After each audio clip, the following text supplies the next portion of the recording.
Hello students. Class 9 का quadrilaterals chapter में है। हम लोग ये डिस्कस कर रहे हैं। इसमें एक प्रॉपर्टीज ऑफ है पैरेललोग्राम का प्रॉपर्टीज हम लोग डिस्कस करते हैं। थ्योरम 8.1, थ्योरम 8.1, ठीक है।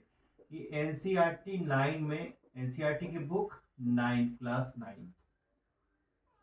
9 का आप लोग देखिएगा थ्योरम 8.1, ठीक है। प्रॉपर्टीज ऑफ ए पैरेललोग्राम, ये वाला सीरीज हम लोग आगे बढ़ाते हैं क्वाड्रिलेटरल में और उसमें डिस्कस करते हैं थ्योरम 8.1, ठीक है। अ diagonal of a parallelogram divides it into two congruent triangles.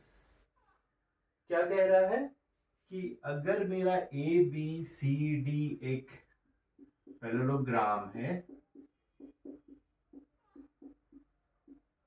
ठीक है, ए बी सी डी मेरा पैरेललोग्राम है, ठीक है, और ए से सी तक अगर हम एक डायगोनल ड्रॉ करते हैं तो क्या होगा, this triangle is congruent to this triangle, ठीक है।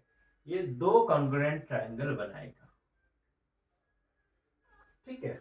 अगर मेरा एक पैरेललोग्राम है, ठीक है, पैरेललोग्राम में एक डायगोनल हम ड्रॉ करते हैं तो ये डिवाइड करेगा, दो ट्राइंगल्स बनेगा, एक ये ट्राइंगल एक ये triangle, A C D and A B C, ठीक है।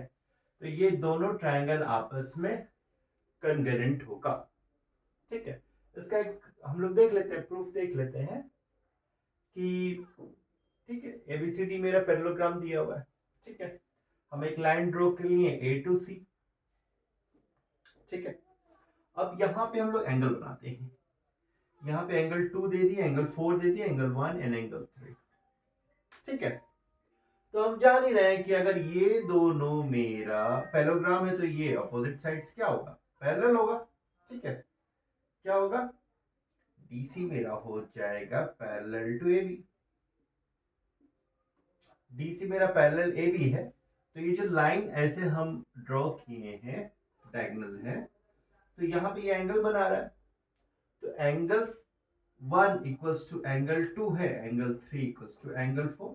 ये होता है अल्टरनेट इंटीरियर एंगल्स, ठीक है। जैसे ये हम देखिए, अगर इसको ही हम डीसी मान लेते हैं, ये लाइन को हम डीसी मान लिए, ये लाइन को हम ए बी मान लिए, ठीक है, और यहां से एक लाइन ऐसे ड्रॉ किया हुआ है, ठीक है।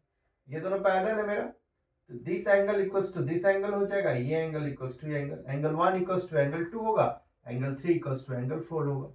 ये अल्टरनेट एंगल्स में आता है, ठीक है।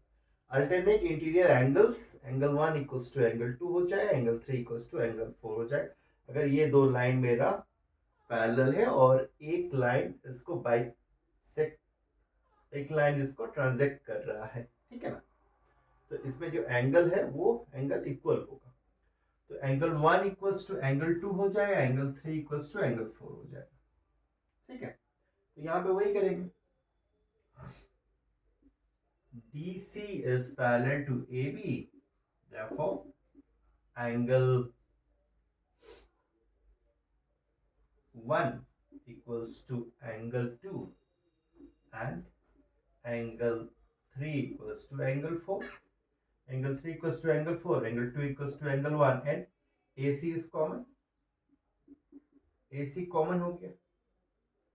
तो angle side angle, angle side angle congruency से हम ये फाइंड आउट कर सकते हैं कि ट्राइंगल एबीसी हो गया मेरा कॉन्ग्रुएंट होगा ट्राइंगल एडीसी, ठीक है। Angle side angle, angle side angle congruency इसमें लगेगा।